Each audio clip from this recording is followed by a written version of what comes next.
Eh bien, salut à tous et à toutes. Aujourd'hui, on se retrouve pour une nouvelle vidéo, une vidéo tutoriel WordPress où je vais vous apprendre tout simplement à comment faire un menu dynamique vertical. Donc, où on peut choisir nos éléments et ça amène directement avec de toute façon, avec une encre qui amène directement à la section données. Donc, qui se plie, enfin qui se referme et qui s'ouvre. Et donc, c'est parti.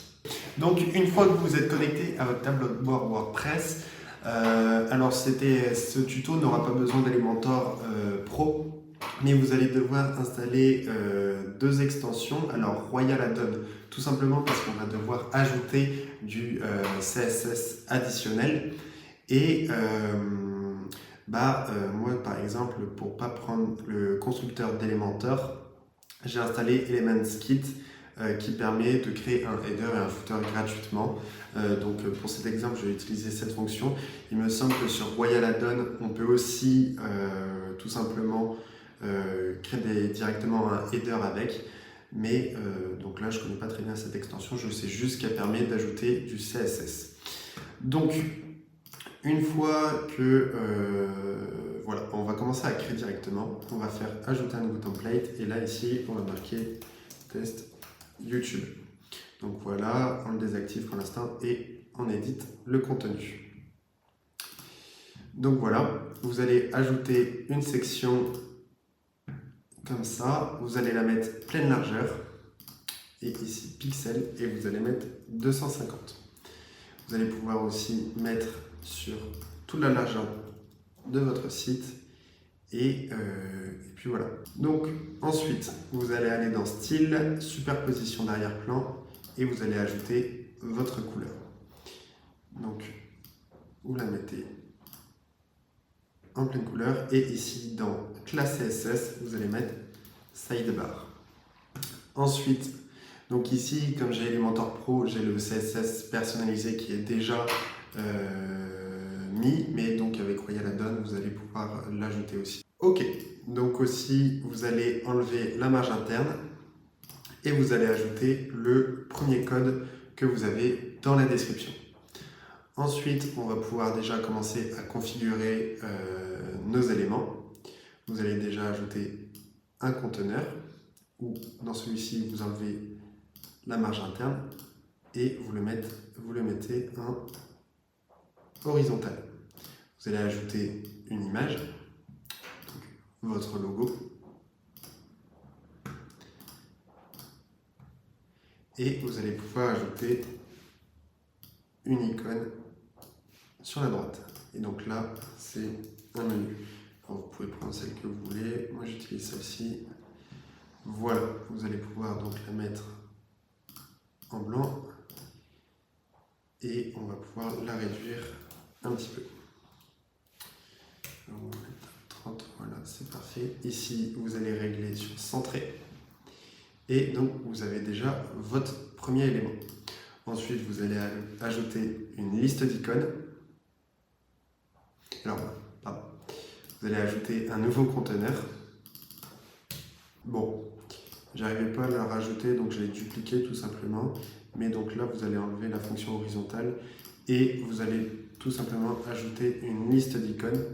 Et donc, pour reprendre notre exemple, donc voilà, donc moi je l'ai configuré de manière, en fait, c'est un site one page où j'ai ma hero section, mes programmes, donc une petite section à propos, des avis et une section contact. Donc on va reprendre le même exemple. Donc on retourne sur notre élément et donc on va pouvoir déjà nommer nos éléments. Donc accueil, ici, programme. Alors qu'est-ce que j'ai mis? J'ai dû mettre une balle de tennis. Dans les icônes, c'est une balle de baseball, mais ça va faire l'affaire. Une section à propos. Ensuite, vous pouvez mettre avis client ou témoignage. Témoignage. Juste que c'est mieux. Et une section contact. Voilà. ajouter nos icônes. Voilà, donc vous allez pouvoir configurer donc l'icône un peu plus grande, vous allez pouvoir la mettre en 20, pardon. Ici, vous allez mettre espace entre 30, l'icône en blanc, le texte aussi en blanc, et voilà. Donc ensuite, j'ai ajouté un bouton prendre rendez-vous.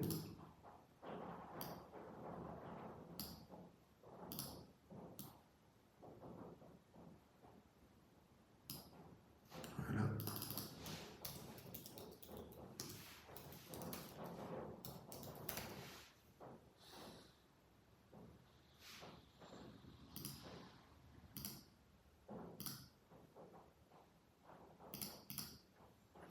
Voilà, c'est plus sympa comme ça. Hop. Non, je l'ai fait. Ok.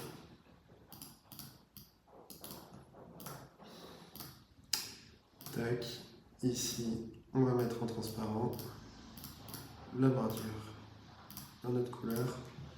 Et voilà, vous avez votre bouton, vos éléments. On va pouvoir ajouter ensuite donc une petite section contact avec des icônes de réseaux sociaux. Alors après, vous n'êtes pas obligé de suivre à la lettre, hein. Vous pouvez bien sûr personnaliser avec pourquoi pas ici un petit formulaire de contact qui permet de récupérer par exemple un email. Mais pour l'exercice, on va faire au plus simple. Donc, je duplique ma partie. Ici, je vais pouvoir supprimer ça. Hop, hop, hop. Ici, on va pouvoir ajouter une enveloppe. Alors, essayez de prendre aussi les icônes avec un fond plein, tout simplement parce que vous allez le voir après. On va pouvoir personnaliser l'élément au survol. Donc, vous ajoutez votre email. Ici, dans lien, vous allez mettre ensuite mail to, et vous remettez votre email, tout simplement parce que comme ça, quand les personnes vont cliquer sur cet élément, ça va ouvrir leur boîte mail avec déjà votre email enregistré. Voilà. Ici, on va mettre un numéro de téléphone.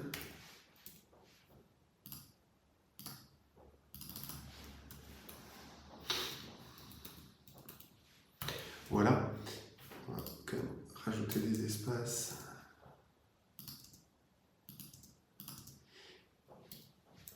Et donc là, c'est pareil. Dans le lien, vous allez mettre tel 2 points et votre numéro de téléphone, mais tout attaché. Et donc là, ça a la même fonctionnalité que pour les mails, sauf que ça va lancer directement un appel chez cette personne. Vous pouvez ensuite ajouter un titre. Donc, par exemple, contact. Ici, je vous conseille de mettre en balise div. Et on va agrandir notre texte. Voilà. Hop.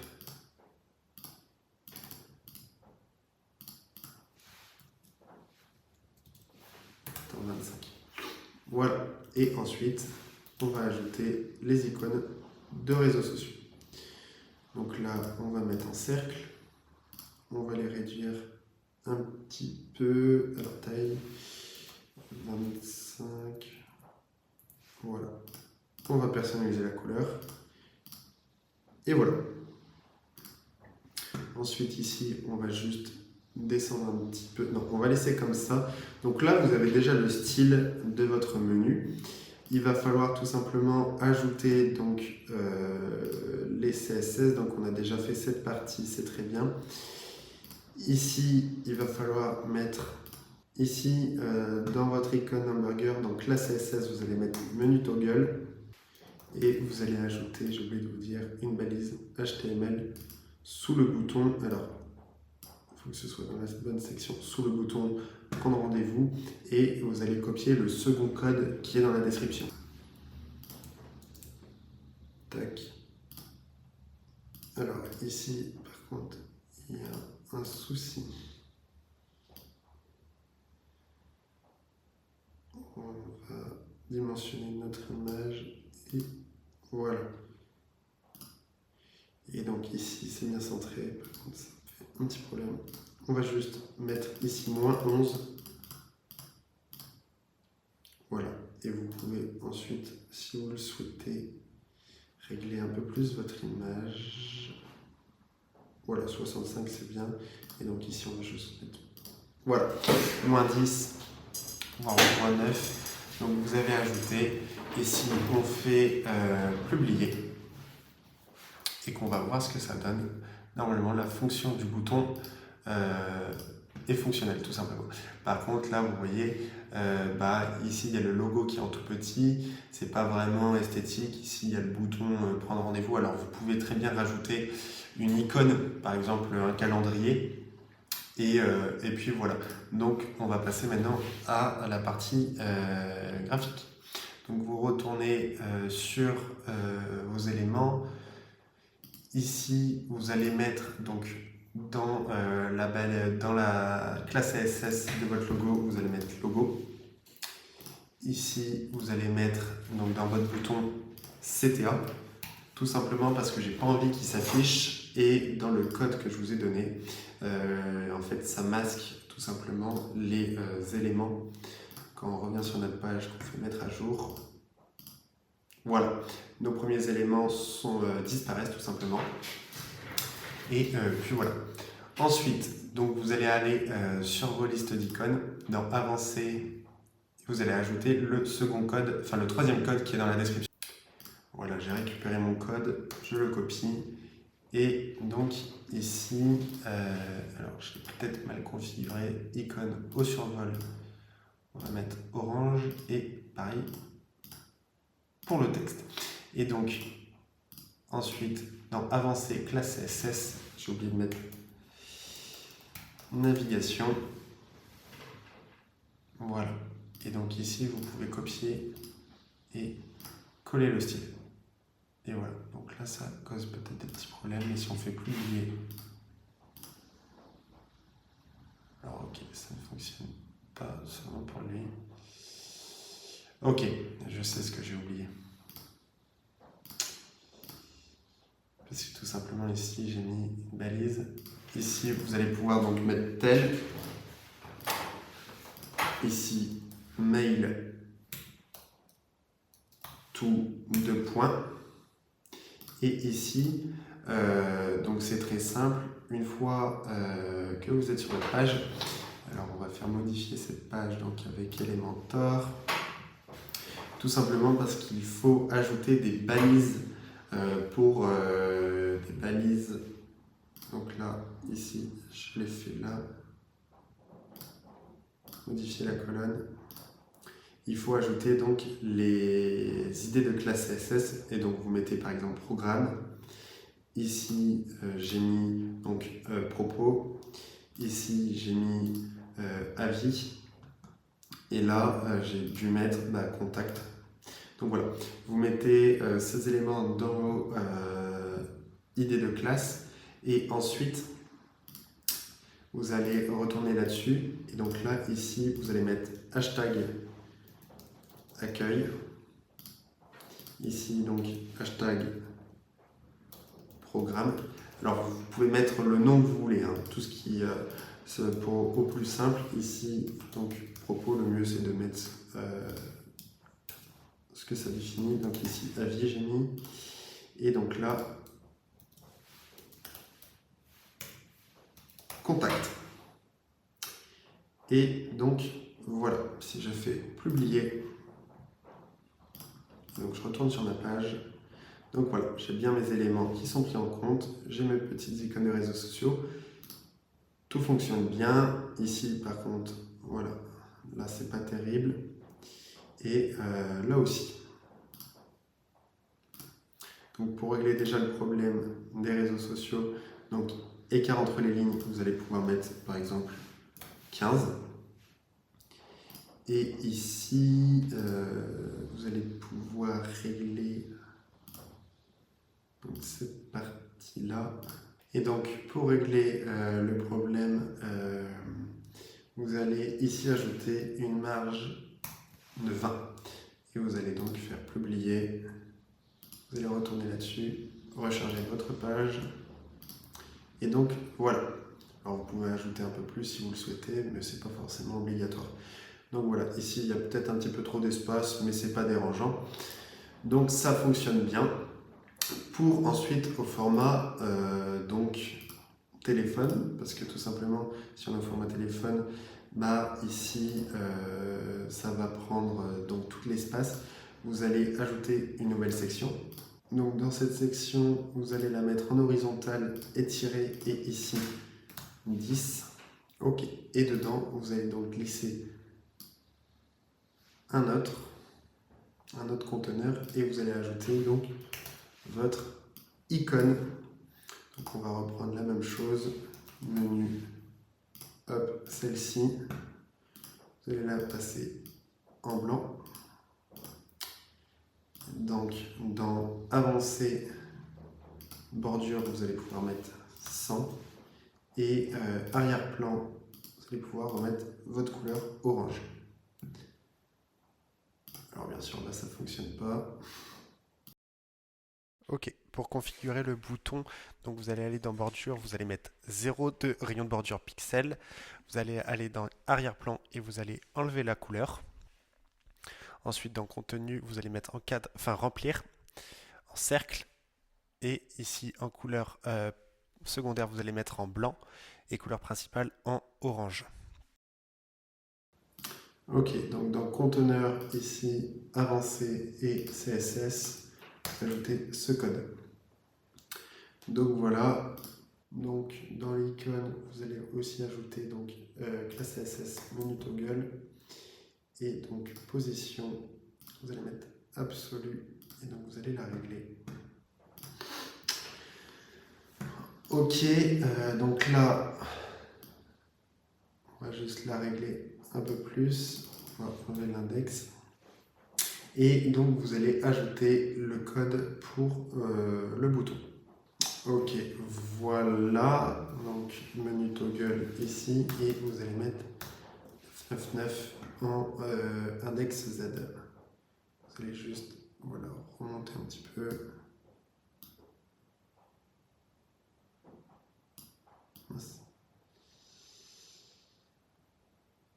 Et ici, donc avancé responsive, vous allez masquer sur tablette et ordinateur.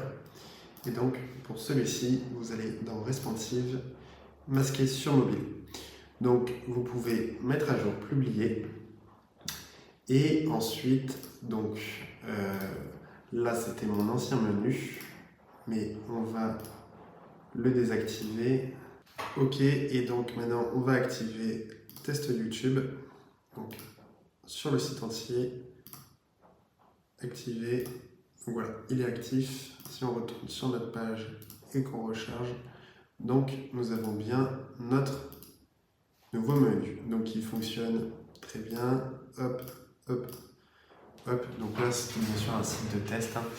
Et puis voilà. Donc après, au format mobile, vous pouvez tout simplement regarder sur votre téléphone ou faire inspecter. Normalement, on va pouvoir régler cette partie. Donc voilà, en fait tout simplement sur menu, nous avons donc la petite icône, et lorsqu'on clique dessus, notre menu apparaît et disparaît complètement de l'écran, contrairement au format ordinateur qui est toujours un petit peu disponible sur le côté et qui apparaît donc lorsqu'on clique sur la sidebar. Donc voilà, si la vidéo vous a plu, je vous invite à vous abonner, à laisser un petit like sur cette vidéo, et dites-moi aussi dans les commentaires si vous voulez que je vous fasse d'autres tutoriels de ce style avec donc WordPress et Elementor, et des petites manières peut-être de ne pas être obligé d'utiliser donc Elementor Pro. Je vous souhaite une très bonne journée et on se retrouve très vite pour une nouvelle vidéo.